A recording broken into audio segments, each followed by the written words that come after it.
Calcutta incident గురించి మీకు ఏమనిపించింది? ప్రతి ఒక్క వ్యవస్థ యొక్క ఫెయిల్యూర్ ఇది. చేతులు వెనక్కి విరిచేసి కాళ్ళు వెనక్కి విరిచేసి ఎందుకు ఆ అమ్మాయి అంత దారుణంగా చంపేశారు చెప్పమని చెప్పండి. ప్రశ్నించడం ఏమని ప్రశ్నించింది? ఈ రోజు జరిగింది ఎంతో ఉంది, కానీ చేసిన వాళ్ళల్లో కనీసం కొంచెం కూడా మిల్లీగ్రామంత మానవత్వం కూడా ఎందుకు లేదు అనంటే, ఇంత ఘోరంగా ఇంత హేయంగా జరగడానికి గల కారణం ఏదైనా కానీ ఒక పర్సనల్ రివెంజ్ అనేది ఉంటేనే కదా. పర్సనల్ రివెంజ్ ఎవడుకుంది? ఎవడైతే అసలు ఎంత పెద్ద డ్రామా జరుగుతుందంటే, ద గ్రేట్ మమతా బెనర్జీ గారు కోల్కతా ఖాళీ అని పిలిపించుకున్నావు, కానీ నిస్సిగ్గుగా ఆవిడ చర్యలు ఉన్నాయంటే ఒక ఆడదయ్యి ఉంది. Hi guys, welcome to I dream. నా పేరు చాణక్య. ప్రజెంట్ దేశంలో అట్టుడుగుతున్న టాపిక్ ఏదైనా ఉందంటే అది కలకత్తాలో జరిగిన ఒక దుర్ఘటన. అదేంటో కాదు, ఆర్జేకర్ మెడికల్ కాలేజ్లో ఒక మెడికో తనని కూడా అత్యాచారం చేసి హత్య చేసిన దుర్ఘటనతో ఇప్పుడైతే ప్రజెంట్ చాలా హీట్ ఆఫ్ ద మూమెంట్ ఉంది. మరి వీటి గురించి మరి ప్రియా చౌదరి గారు కూడా ఏమంటారో ఆవిడని అడిగి తెలుసుకుందాం. నమస్తే మ్యామ్. నమస్తే. Welcome to I dream media. Thank you.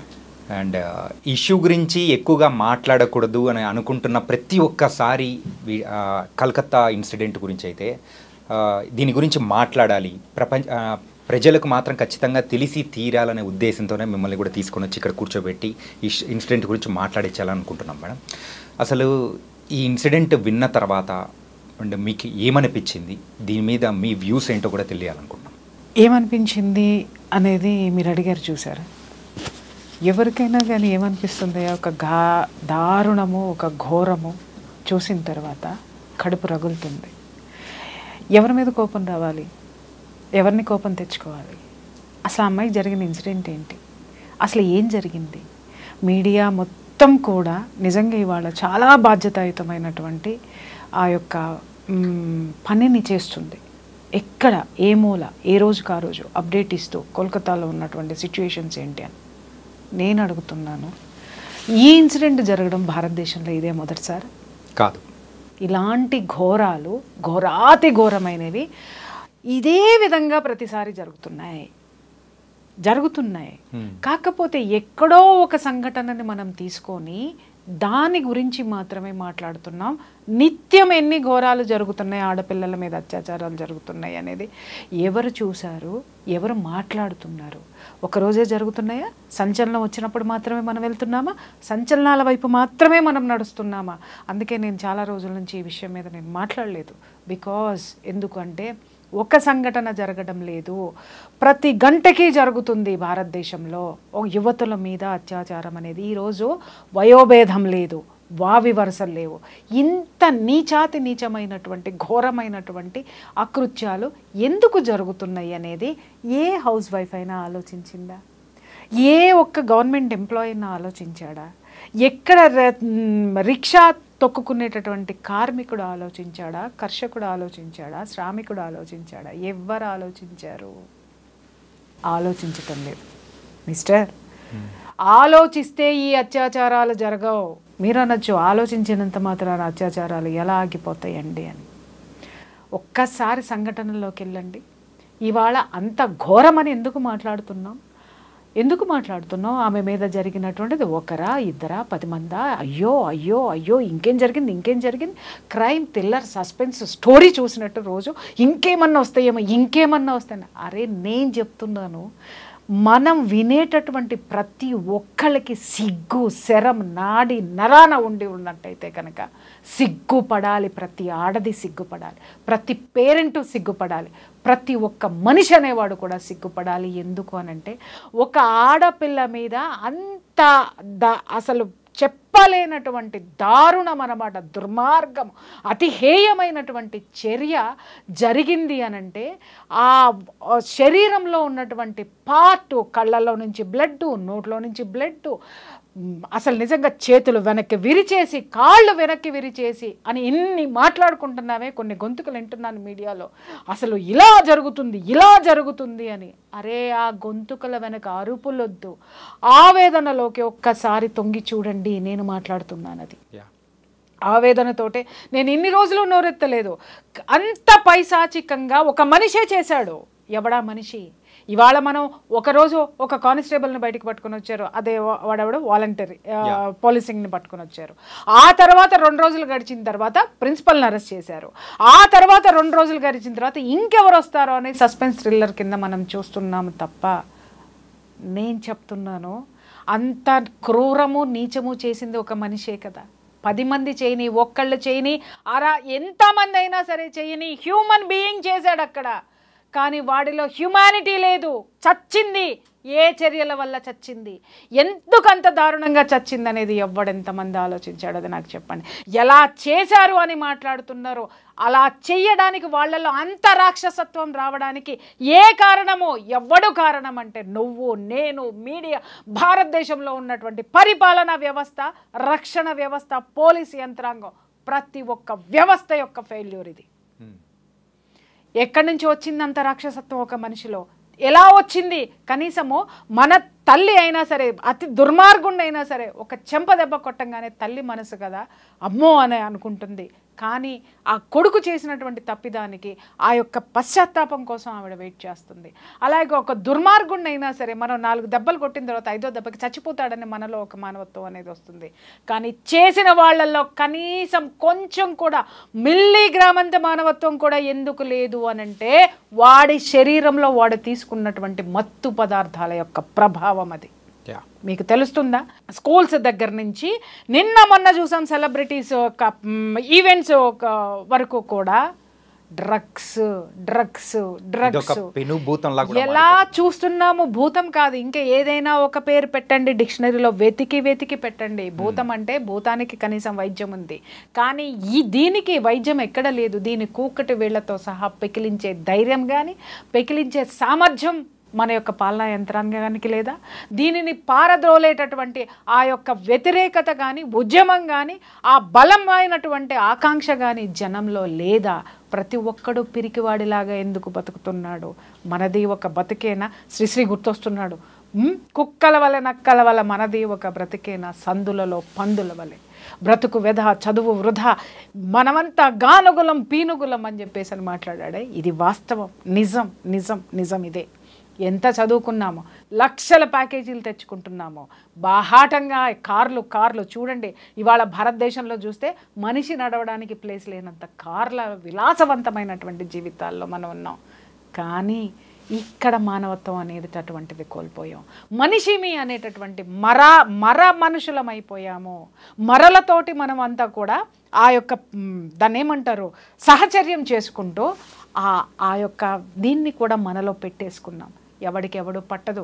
వాడు నువ్వు కారు కొనుక్కున్నావంటే నేను డబల్గా ఇంకేం కారు కొనుక్కోవాలని ఆలోచిస్తున్నావు. లేదు నువ్వు ఒక బిల్డింగ్ కొన్నావనంటే నీకంటే గొప్పగా నేను ఎలా సంపాదించాలి, ఆ సంపాదన ఎలాగైనా సంపాదించాలి. ఇక్కడ కోల్కతాలో జరిగినటువంటి విషయం కూడా ఎందుకు ఆ అమ్మాయి అంత దారుణంగా చంపేశారు చెప్పండి. ప్రశ్నించడం వల్ల. ఏమని ప్రశ్నించింది?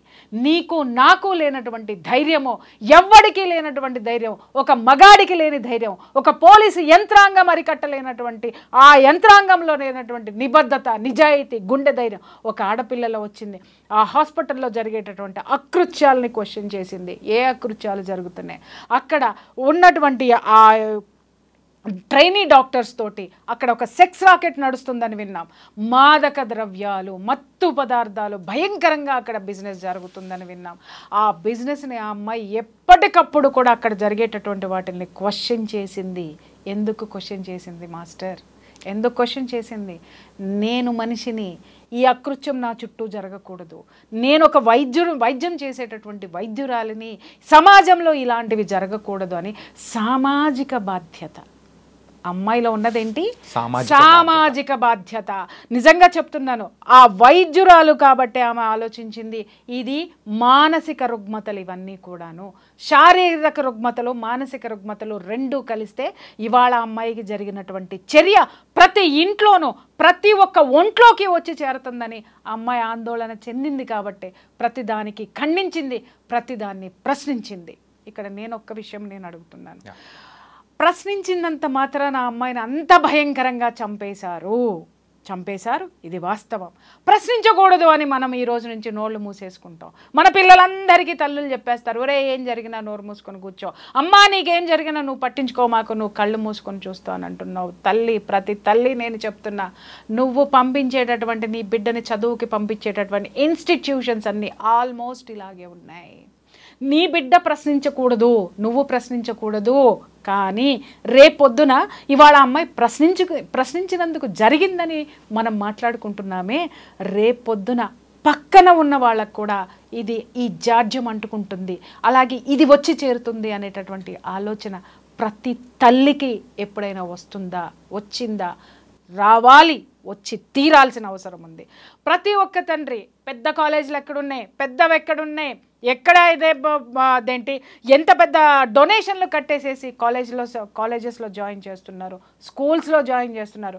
ఎన్నో ఎపిసోడ్స్లో నేను మెత్తుకున్న స్కూల్ పిల్లల బ్యాగుల్లో మత్తు పదార్థాలు ఉంటున్నాయి, డ్రగ్స్ ఉంటున్నాయి, సిగరెట్స్ ఉంటున్నాయి, దాన్ని ఏమంటారు వీడు ఉంటుంది. ఇవన్నీ దయచేసి మీరు చెక్ చేయండి. ఇవాళ చిన్న పిల్లల బ్యాగుల్లో వస్తుంది. ఇంకొక ఘోరమైనటువంటి విషయం చెప్పమంటారా? 9th 10th క్లాసు పిల్లలు, మగ పిల్లలు అడల్టరీకి వెళ్తున్నారు. మీకు ఆ సంగతి తెలుసా? మీకు ఎవరికైనా ఎందుకు వెళ్తున్నారు అని ప్రశ్నించండి బాస్. ఎందుకు వెళ్తున్నారు అని అంటే ఇలాంటివి వాళ్ళ శరీరంలోకి వెళ్ళి వాళ్ళ హార్మోన్స్ కంట్రోల్లో ఉండడం లేదు. ఇవాళ చూడండి, నిజంగా సమాజానికి తెలియనటువంటి నిజాలు, వాస్తవాలు ప్రతి పేరెంట్ తెలుసుకొని చావండి. ఎందుకంటే మీరు సంపాదించే లక్షలు కోట్లు తీసుకెళ్ళి ఎవరికి పోస్తున్నారు? అరే మీ పిల్లల్ని మీరు పట్టించుకోలేనంతగా, పిల్లల్ని సంస్కరించుకోలేనంతగా, ఒక భావి భారత పౌరుణ్ణి తయారు చేసేటువంటి సంస్కారం లేనటువంటి సంపాదనని మనం తీసుకొని ఈరోజు చంపినటువంటి 60 మందా 10 మందా 2 3 అని అంటున్నారే, ఆ ముగ్గురులో రేపొద్దున మన కొడుకు ఉండబోతున్నాడు.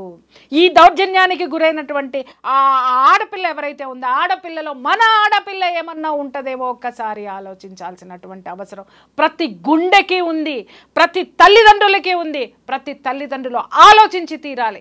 ఈ రోజు ఉద్యమాలు ఉన్నాయా ఎక్కడైనా, ఏ రాష్ట్రంలోనైనా? ఉద్యమాలను జరగనివ్వట్లేదు. ఒకప్పుడు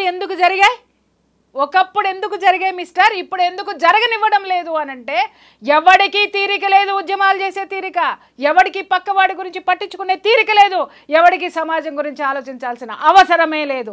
ఎప్పుడు వీడికి ఒక గగ్గోలెత్తుతాడో తెలుసా? నా ఇంట్లోకి వచ్చినప్పుడు. ఈరోజు నా దగ్గరికి చాలా మంది ఫ్యామిలీ కౌన్సిలింగ్కి వస్తున్నారు. ఏమండి ఇంత జరుగుతున్నా మా బంధువులు పట్టించుకోవట్లేదండి. నువ్వు ఎప్పుడైనా పట్టించుకున్నావా నీ బంధువుల్ని? ఏమండి ఇంత జరుగుతున్నా మా పక్కింటి వాళ్ళే నన్ను ఇలా చేస్తున్నారండి. సమాజంలో ఇది వేళ్ళు వండుకున్నప్పుడు ఎప్పుడైనా నువ్వు నోరు తెరిచావా? నీ దగ్గరకు వచ్చినప్పుడు మాత్రం సమాజం కావాలి, నీ దగ్గరకు వచ్చినప్పుడు మాత్రం బంధువులందరూ కావాలి. బట్ నువ్వు చేయాలనుకున్నప్పుడు సమాజం అక్కల, బంధువులు అక్కల, నీ నెక్లెస్ నీకు కావాలి, నీ కారు నీకు కావాలి, నీ విలాసాలు నీకు కావాలి, నీ స్వార్థం నీకు కావాలి, నీ కొడుకు మాత్రమే ఉండాలి, నీ కూతురు మాత్రమే ఉండాలి.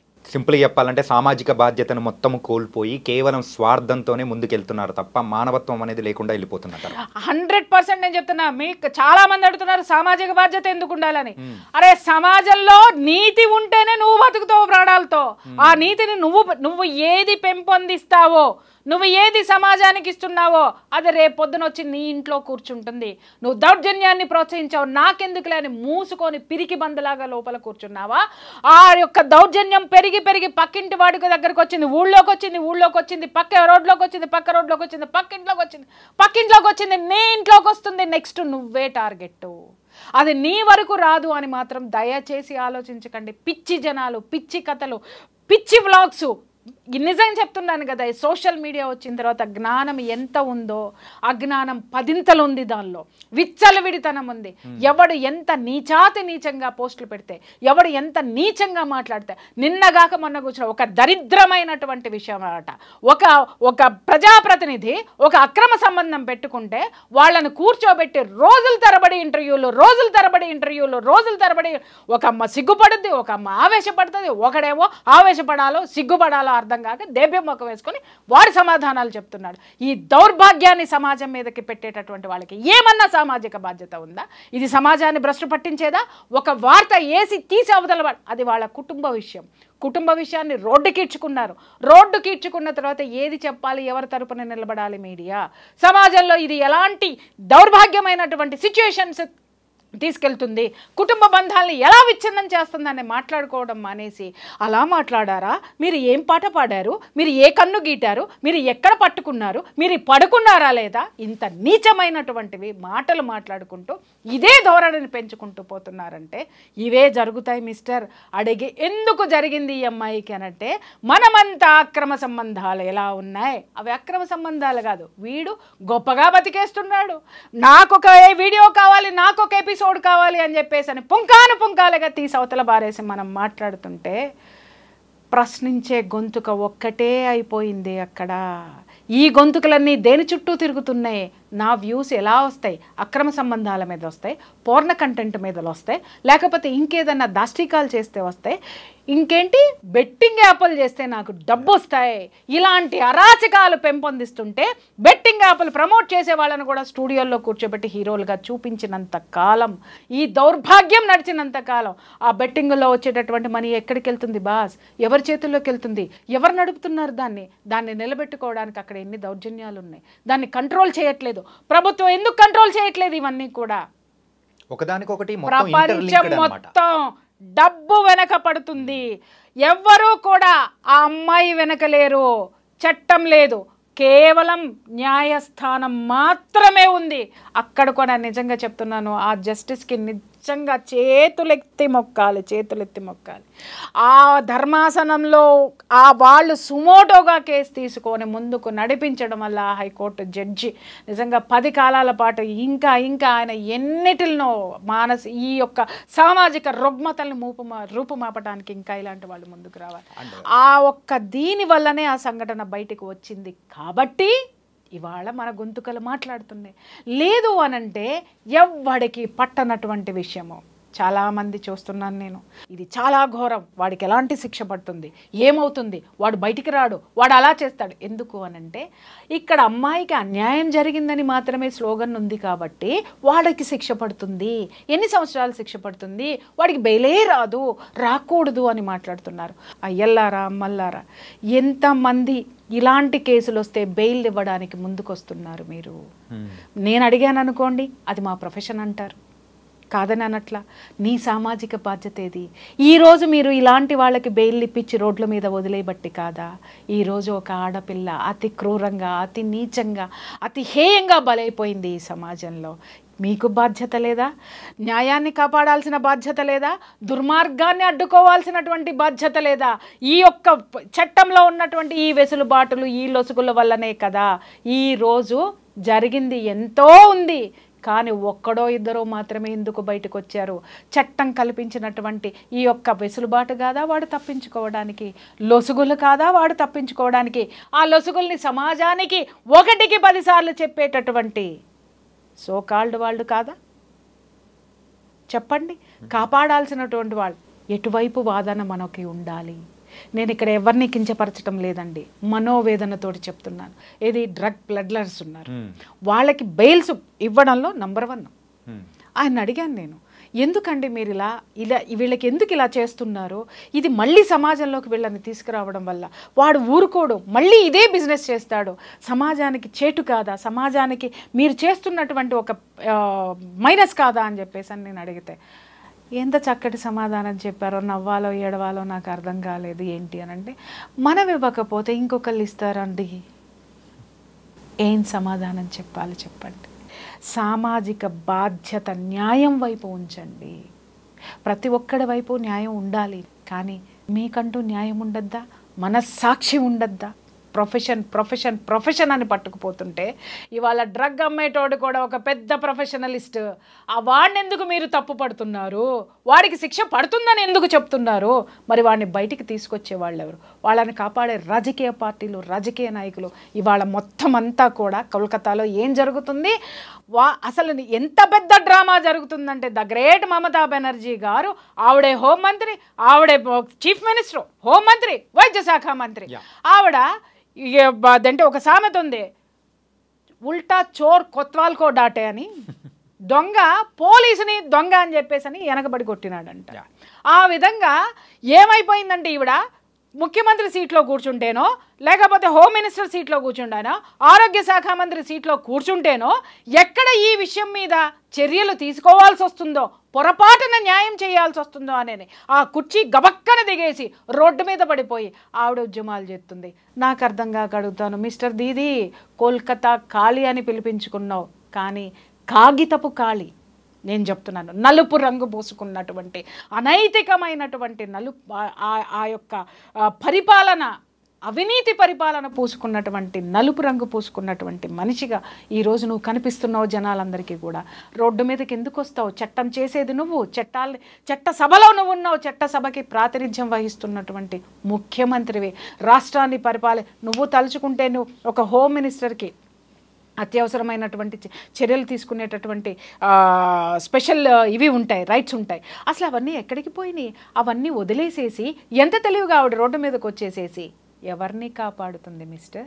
అండ్ ఇంకొక విషయం కూడా చెప్పాలి, ఎవరిని కాపాడుతుంది? ఇక్కడ నేరస్తుల్ని కాపాడడానికి సాక్షాత్తు ముఖ్యమంత్రి రోడ్డు మీద